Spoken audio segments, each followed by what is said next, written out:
Friends, welcome to our channel FM lifestyle. இன்னைக்கு நம்ம கிச்சனில் ஒரு சாஸ் ரெசிபி பார்க்க போகிறோம். Schezwan sauce. ஷெஸ்வான் சாஸ்னால் ஒன்றும் இல்லை, ட்ரை ரெட் சில்லிஸில் வச்சு பண்ணுறது தான் வந்து ஷெஸ்வான் சாஸ். ஷெஸ்வான் சாஸ்க்கு வந்து தேவையான இன்க்ரீடியன்ஸ் என்னென்னு பார்த்துடலாம். ஒரு 20 காஞ்ச மிளகா, அதை வந்து ஒரு 10 நிமிஷத்துக்கு முன்னாடியே வந்து தண்ணியில் வந்து நல்லா ஊற வச்சுக்கோங்க. அடுத்து வந்து ஒரு 10 பல் பூண்டு, அதே அளவுக்கு இஞ்சி எடுத்து வச்சுக்கோங்க. இதை வந்து நல்லா ஃபைனாக சாப் பண்ணி எடுத்து வச்சுக்கோங்க. உப்பு தேவையான அளவு, sugar 1 teaspoon, tomato sauce 2 teaspoon, vinegar 3 teaspoon, oil தேவையான அளவு. ஆயில் கொஞ்சம் இதுக்கு கூடுதலாகவே தேவைப்படும். காஞ்ச மிளகா வந்து ஒரு 20 எடுத்துருக்கோம். அதில் வந்து ஒரு 6-7 காஞ்ச மிளகா வந்து சீட்ஸ் எல்லாத்தையும் எடுத்துணும். ஏன்னா எல்லாத்தையும் அப்படியே போட்டோன்னா ரொம்ப வந்து காரம் கொடுக்கும். ஸோ அதனால் அந்த சீட்ஸை வந்து எடுத்துடணும். எடுத்துகிட்டு இந்த வெளியில் இருக்க இதை மட்டும் போட்டோன்னா சாஸ்க்கு வந்து நல்ல கலர் கொடுக்கும். இப்போ ஒரு பேன் எடுத்துக்கோங்க.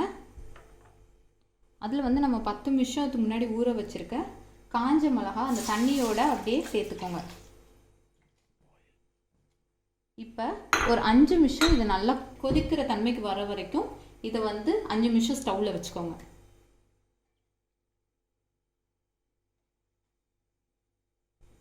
இப்போ காஞ்ச மிளகா வந்து கொதிக்க ஆரம்பிச்சிருச்சு. இப்போ ஸ்டவ்வை ஆஃப் பண்ணிக்கலாம். இந்த தண்ணியை கீழே போட்டுறாதீங்க. இதை தான் நம்ம அரைக்கிறதுக்கும் யூஸ் பண்ணுவோம், சாஸில் ஊற்றுறதுக்கும் நம்ம யூஸ் பண்ணுவோம். ஸோ அதனால் இந்த தண்ணியை வந்து எடுத்து வச்சுக்கோங்க.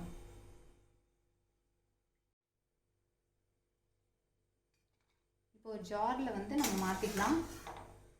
இதை வந்து சில்லி பேஸ்ட்டாக மாற்றணும். இப்போ அதை அரைச்சிட்டு வந்துடலாம். ரொம்ப ஃபைனாக அரைக்கக்கூடாது. இப்போ வேக வச்ச ரெட் சில்லியை வந்து நம்ம பேஸ்ட்டை அரைச்சிட்டு வந்தாச்சு. இப்போ பேனில் எண்ணெய் சேர்த்துக்குவோம். இதுக்கு வந்து கொஞ்சம் கூடுதலாக தான் எண்ணெய் தேவைப்படும். ஏன்னா வந்து சாஸ்க்கு அப்போ தான் லாங் லைஃப் இருக்கும். இப்போ எண்ணெய் சூடாயிடுச்சு. பூண்டு சேர்த்துக்கலாம். இஞ்சி சேர்த்துக்கலாம். பூண்டும் இஞ்சியும் தான் இந்த சாஸ்க்கு நல்ல ஃப்ளேவர் கொடுக்கும். பச்சை வாசம் போகிற வரைக்கும் நல்லா வதக்கிக்கலாம்.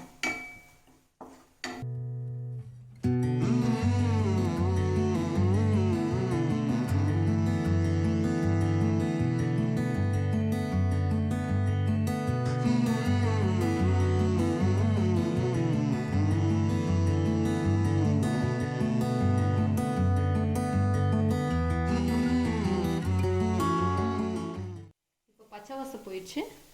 இப்போ வந்து நம்ம அரைச்சி வச்ச பேஸ்ட் வந்து ஆட் பண்ணிக்கலாம்.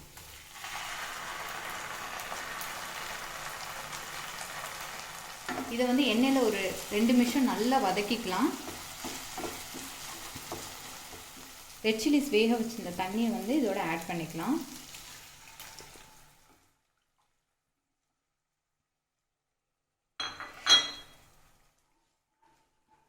பச்சை வாடை போகிற வரைக்கும் நல்லா கொதிக்க விட்டுடலாம்.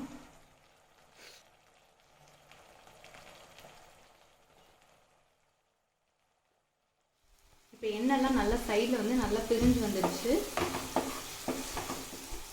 உப்பு தேவையான அளவு ஆட் பண்ணிக்கலாம். Sugar 1 teaspoon. சுகர் வந்து ஸ்வீட்னஸ் தராது, இன்னும் வந்து டேஸ்ட்டை வந்து நல்லா தூக்கி கொடுக்கும். டொமேட்டோ சாஸ் வந்து 2 டீஸ்பூன். Vinegar 3 teaspoon.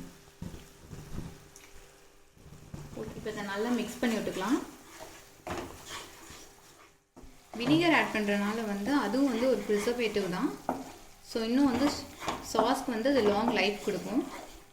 சிம்மில் லோ ஃப்ளேமில் இந்த சாஸ் வந்து ஒரு 5 மினிட்ஸ் வந்து கொதிக்க விடலாம். இப்போ பாருங்கள், நல்லா வந்து எல்லா பச்சை வடைலாம் போய் நல்லா ஒட்டாமல் வருது. நல்லா அவ்வளோதான். இதுதான் அதோட கன்சிஸ்டன்சி. நல்லா ஒட்டாமல் வரும். இப்போ ஆஃப் பண்ணிடலாம். இதை வந்து கொஞ்சம் நேரம் கூல் ஆகட்டும். ஷெஸ்வான் சாஸ் வந்து ஒரு கிளாஸ் ஜாரில் போட்டு ஃப்ரிட்ஜில் ஸ்டோர் பண்ணால் மேக்ஸிமம் 1 மந்த் வரைக்கும் நம்ம அதை வச்சுக்கலாம். ஷெஸ்வான் சாஸை வச்சு நம்ம schezwan rice, schezwan noodles, schezwan chicken எல்லா ரெசிபியும் பண்ணலாம். மேக்ஸிமம் 1 மந்த் வரைக்கும் இதை ரெஃப்ரிஜரேட்டரில் நம்ம ஸ்டோர் பண்ணிக்கலாம். உங்களுக்கு இந்த வீடியோ பிடிச்சிருந்துச்சுன்னா மறக்காமல் எங்கள் சேனலை சப்ஸ்கிரைப் பண்ணிக்கோங்க. மற்றவங்களுக்கு ஷேர் பண்ணுங்கள் அண்ட் லைக் பண்ணுங்கள். தேங்க்யூ.